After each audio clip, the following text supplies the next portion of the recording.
जय हिंद दोस्तों, स्वागत है आप लोग का 14 अप्रैल के फुल पत्ती वाले क्लास के रिवीजन में। दोस्तों जैसा कि आप लोग जानते हैं कि हम आप लोगों को कुमार गौरव सर का फुल पत्ती वाले क्लास का करंट अफेयर्स का रिवीजन कराते हैं।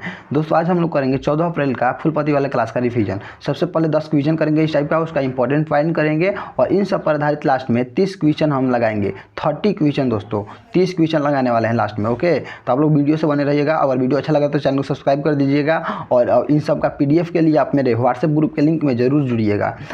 डिस्क्रिप्शन में लिंक दे दिया गया है। पहला क्वेश्चन आप लोग का है कि हाल ही में भारत की सेना ने किसके साथ संयुक्त सैन्य अभ्यास डस्टलिक प्रारंभ किया है। तो हाल ही में डस्टलिक अभ्यास हुआ है दोस्तों। तो डस्टलिक अभ्यास भारत और उज्बेकिस्तान के मध्य होता है। तो इसका आंसर कौन होगा? उज्बेकिस्तान। और अभी डस्टलिक अभ्यास जो हुआ है कौन से क्रम का हुआ है? 7वें क्रम का हुआ है। और कब से कब तक चलेगा डस्टलिक अभ्यास? 12 अप्रैल से लेकर 25 अप्रैल तक चलेगा। और डस्टलिक अभ्यास में भारत की ओर से कितने लोग भाग लिए हैं? तो 60 लोग भाग लिए हैं। 6वें क्रम का बात करें कि 6वें क्रम का डस्टलिक अभ्यास कहाँ हुआ है? तो 6वें क्रम का डस्टलिक अभ्यास महाराष्ट्र के पुणे में हुआ था। और डस्टलिक अभ्यास का शुरुआत कब से हुई थी? तो डस्टलिक अभ्यास का शुरुआत 2019 ईस्वी में हुई थी। और 7वें क्रम का डस्टलिक अभ्यास नमनगंज उज्बेकिस्तान में हुआ है। अभी जो 7वें क्रम का हाल ही में डस्टलिक अभ्यास हुआ है कहाँ पर हुआ है? उज्बेकिस्तान के नमनगंज में।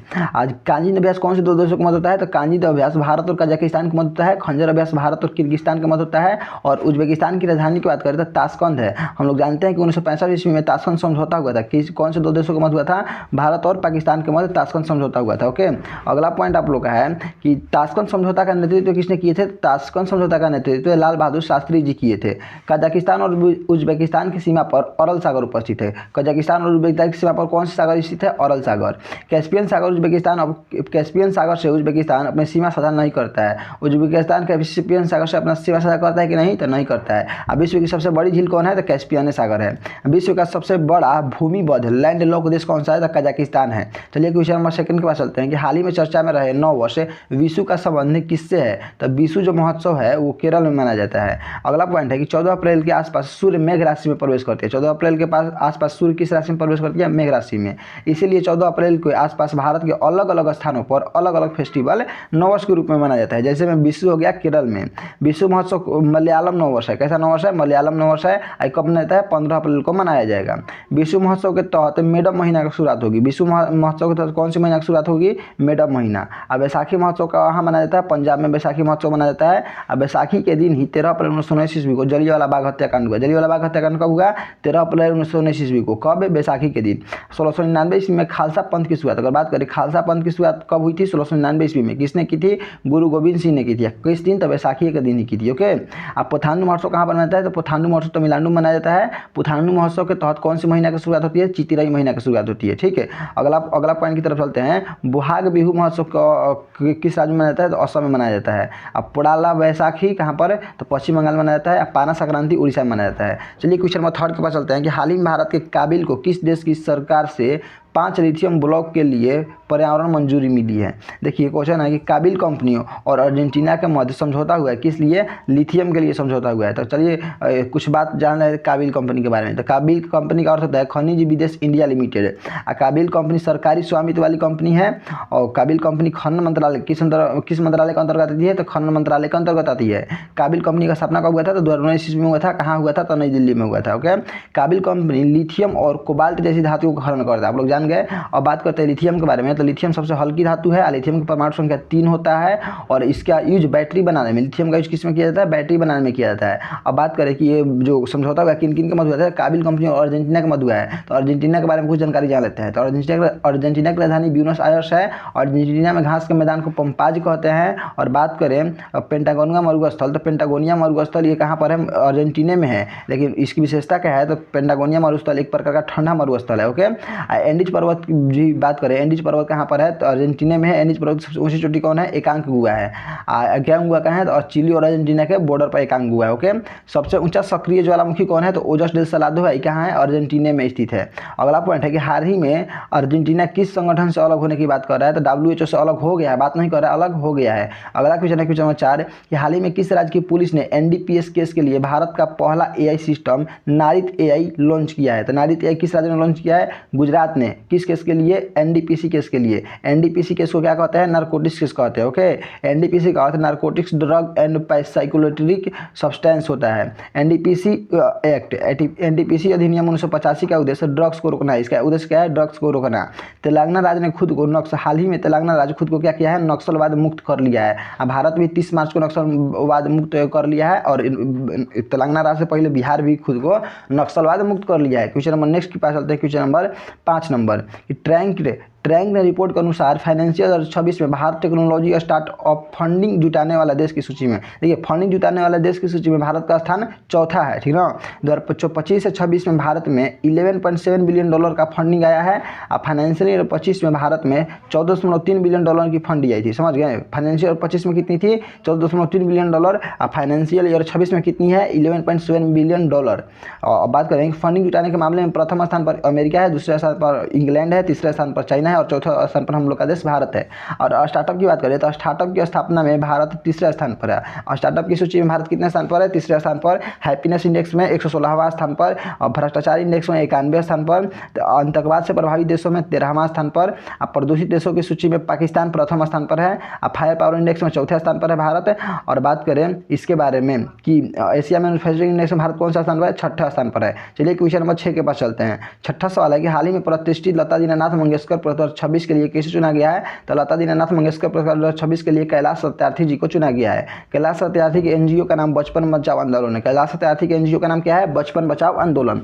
2014 ईस्वी को शांति, अच्छा बात करें कैलाश सत्यार्थी को नोबेल पुरस्कार कब मिला? तो 2014 ईस्वी में। किस क्षेत्र में मिला? शांति के क्षेत्र में। मास्टर दीनानाथ जी के पुण्यतिथि पर और यह घोषणा हुआ है कि 2026 का लता दीनानाथ मंगेशकर अवार्ड कैलाश सत्यार्थी को दिया जाएगा। लाजमी सी बात है। पहली बार लता दीनानाथ मंगेशकर अवार्ड कब दिया गया? 2022 में दिया गया। किन्हें दिया गया? मोदी जी को दिया गया। 2023 में लता दीनानाथ मंगेशकर अवार्ड किसको दिया जाएगा? आशा भोसले को दिया जाएगा, जिसका हाल ही में निधन हो चुका है। 2024 का लता दीनानाथ मंगेशकर अवार्ड किनको दिया गया? अमिताभ बच्चन को दिया गया। 2025 का लता दीनानाथ मंगेशकर अवार्ड किनको दिया? कुमार मंगलम को दिया गया। अगर बात करें हम 2026 की, तो 2026 की बात की अभी की किनको दिया गया है? कैलाश सत्यार्थी को दिया गया है। आशा भोसले जी को पद्म विभूषण कब दिया गया था? तो 2008 ईस्वी में मिला था।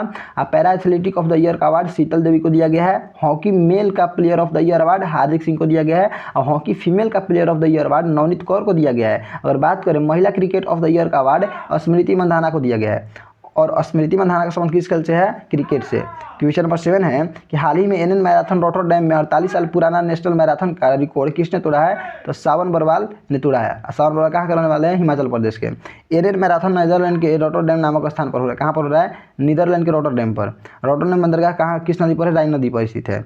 एनएन मैराथन में 1978 ईस्वी में रिकॉर्ड विश्वनाथ सिंह ने मैराथन को 2 घंटा 12 मिनट में पूरा करके बनाया था, ठीक है। शिवनाथ सिंह का रिकॉर्ड तोड़कर सावन बरवाल ने 2 घंटा 11 मिनट 58 सेकंड, मात्र 2 सेकंड कम किए हैं, मैराथन को पूरा करके नया रिकॉर्ड बनाया है। एनएन मैराथन में पूरे विश्व में सावन बरवाल का स्थान कौन सा है? 20वां है। अगर विश्व में बात करें पूरा वर्ल्ड में, तो सावन बरवाल का स्थान कौन सा, रैंक कौन सा है? 20वां है। दूसरे क्रम का बात करें कि दूसरे क्रम का रग्बी प्रीमियर लीग का आयोजन कहाँ पर हुआ है? हैदराबाद में। अब पहले क्रम का रग्बी प्रीमियर लीग का आयोजन कहाँ पर हुआ था? मुंबई में हुआ था। अब पहले क्रम का रग्बी प्रीमियर लीग का विजेता कौन है? चेन्नई बुल्स है, ठीक है। अब बात करें अब एशिया बैडमिंटन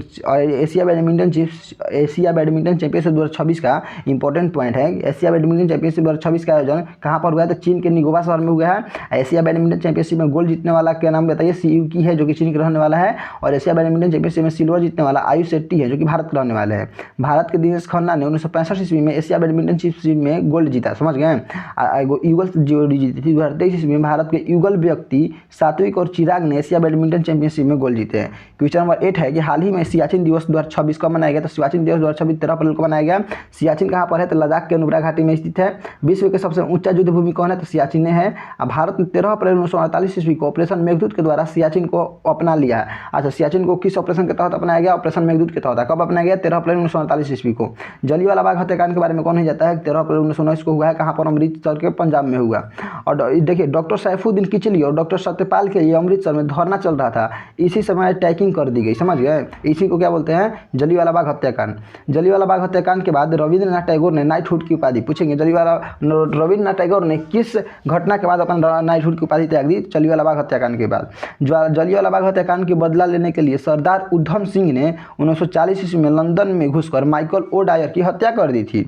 जलियांवाला बाग हत्याकांड की जांच के लिए कौन सी समिति का गठन किया गया? हंटर समिति। अगला क्वेश्चन है क्वेश्चन नंबर 9 कि हाल ही में देशव्यापी नारी शक्ति युवा संसद का आयोजन किसने किया था? नारी शक्ति युवा संसद का का आयोजन युवा मामले और खेल मंत्रालय ने किया, और युवा मामले और खेल मंत्रालय का मंत्री कौन है? मनसुख मंडाविया है। नारी शक्ति युवा संसद आयोजन कब किया गया? 12 अप्रैल को हुआ। नारी शक्ति युवा संसद की थीम है नारी शक्ति विकसित भारत का आधार। अब बात करें क्वेश्चन नंबर 10 के बारे में कि हाल ही में एशियन रेसलिंग चैंपियनशिप 2026 का आयोजन कहाँ हुआ है? तो किर्गिस्तान के बिस्केट में हुआ है। भारत ने एशियन रेसलिंग चैंपियनशिप में कितने पदक जीते हैं? 17 पदक जीते हैं। उनमें से 2 गोल्ड है, 6 सिल्वर है, 9 ब्रोंज है। अगर बात करें कि एशियन रेसलिंग चैंपियनशिप में दोनों गोल्ड को किसने जीता है? एक गोल्ड को सुजीत जीते हैं और एक गोल्ड को अभिमन्यु ने जीता। अगला पॉइंट की तरफ चलते हैं। रेसलिंग मतलब कुश्ती होता है, कुश्ती मतलब उठापटक होता है, ठीक है। अगर बात करें एशियन मुक्केबाजी के बारे में तो एशियन मुक्केबाजी चैंपियनशिप का आयोजन मंगोलिया के उलान बटोर शहर में हुआ है। एशियन मुक्केबाजी चैंपियनशिप, मुक्केबाजी मतलब बॉक्सिंग, फाइटिंग। एशियन मुक्केबाजी चैंपियनशिप में भारत ने मेल में 6 पदक जीता गया है, जिसमें से 1 गोल्ड है। गोल्ड जीतने वाला का नाम बताइए? तो विश्वनाथ सुरेश है, जो कि 50 kg की कैटेगरी में जीते हैं। किसको हराकर? तो जापान को हराकर। एशियन मुक्केबाजी चैंपियनशिप में फीमेल में कितने पदक जीता है? 10 पदक जीता गया है, जिसमें से 4 गोल्ड, 2 सिल्वर और 4 ब्रोंज है। तो आप लोग बताइए वीडियो कैसा लगा। इसका पीडीएफ चाहिए तो व्हाट्सएप ग्रुप के डिस्क्रिप्शन में लिंक है, उससे जुड़ जाइए। पहला क्वेश्चन। अब हम लोग 30 क्वेश्चन की तरफ चलते हैं। तो पहला क्वेश्चन देखते हैं। पहला सवाल है आप लोग का कि हाल ही में भारत ने किस देश के साथ संयुक्त सेना अभ्यास डस्टली प्रारंभ किया? तो डस्टली भारत और उज्बेकिस्तान के मध्य होता है। अगला क्वेश्चन है क्वेश्चन नंबर 2 कि 7वें क्रम का डस्टली का अभ्यास वर्ष 2026 में कहाँ आयोजित किया गया? तो नमनगांव उज्बेकिस्तान में आयोजित किया गया। क्वेश्चन नंबर आप लोग का 3 है कि भारत की कंपनी काबिल को हाल ही में किस देश में 5 लिथियम ब्लॉक के लिए पर्यावरण मंजूरी मिली है? अर्जेंटीना में। क्वेश्चन नंबर अर्जेंटीना से, हाँ सही है। नेक्स्ट क्वेश्चन नंबर नेक्स्ट कि हाल ही में विश्व उत्सव का संबंध किस राज्य से है? तो केरल राज्य से है। केरल कहाँ ऑप्शन में? ऑप्शन नंबर डी में केरल है, यहाँ पर देखिए। अगला क्वेश्चन चलते हैं question number next, question number 5 के पास है कि प्रतिष्ठित लता दीननाथ मंगेशकर पुरस्कार 2026 के लिए कैसे चुना गया है? 2026 के लिए क्लास सत्यार्थी को चुना गया। क्वेश्चन नंबर 6 आप लोग के पास है कि ट्रैक्शन रिपोर्ट के अनुसार फाइनेंशियल 2026 में टेक्नोलॉजी और स्टार्टअप फंडिंग में विश्व में किस स्थान पर रहा है? तो भारत का विश्व में 4था स्थान है। कौन सा स्थान है? भारत का 4था स्थान है, 4th स्थान है। अगला क्वेश्चन नंबर 7 कि भारत का पहला AI सिस्टम नारित AI जो NDPC केस में मदद करेगा किस राज्य की पुलिस ने लॉन्च किया है? तो गुजरात पुलिस ने लॉन्च किया है। अगला क्वेश्चन क्या है? क्वेश्चन नंबर नेक्स्ट 8 नंबर, हाल ही में चर्चा में रहा पेटोगानिया मरुस्थल किस प्रकार का मरुस्थल है? तो ये एक प्रकार ठंडा मरुस्थल है।